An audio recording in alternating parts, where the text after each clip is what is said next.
have to be concerned with reading the scripture in context and not miss the overall forest for trying to focus on the individual trees of our individual spiritual gifts. Your primary concern, if our primary concern is whether I can speak in a heavenly language, we have missed the entire point of Paul's message. Because the entire point of Paul's message was not whether you have a personal prayer language. It was about how we operate in spiritual gifts, maintaining unity in the church so that there be no division. And let me be charitable. Help me, Holy Spirit.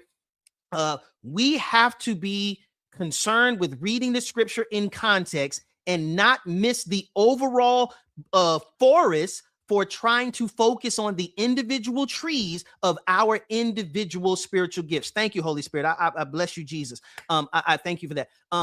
Even in this is where we go back to culture. Man, thank you, Holy Spirit. This is where understanding culture is so important. Where did we go? All right. So I'm going to blow this up so y'all can see it, because this is going to be the last slide we look at, right?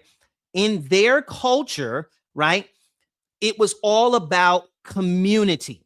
It was about doing what was best for the entire group, not what was best for me individually. So I'm going to say this.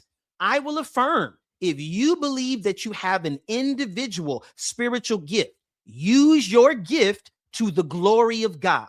But your individual spiritual gift does not have a place. And let me make sure I'm saying this right. The primary purpose of your spiritual gift is to edify all of the saints.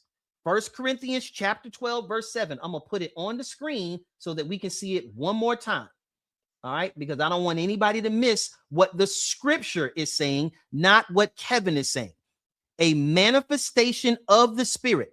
When a gift of the Spirit manifests, it is given to each person for the common good.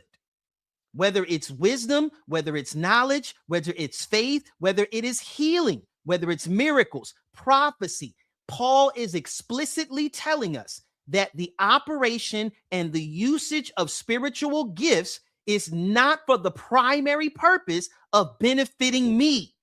That is Western culture, individualistic culture. In scripture, their culture was communal. It was about doing what was better for the entire group. It was about doing what was better for my neighbor, which is why he goes from chapter 12 talking about unity to chapter 13 talking about love.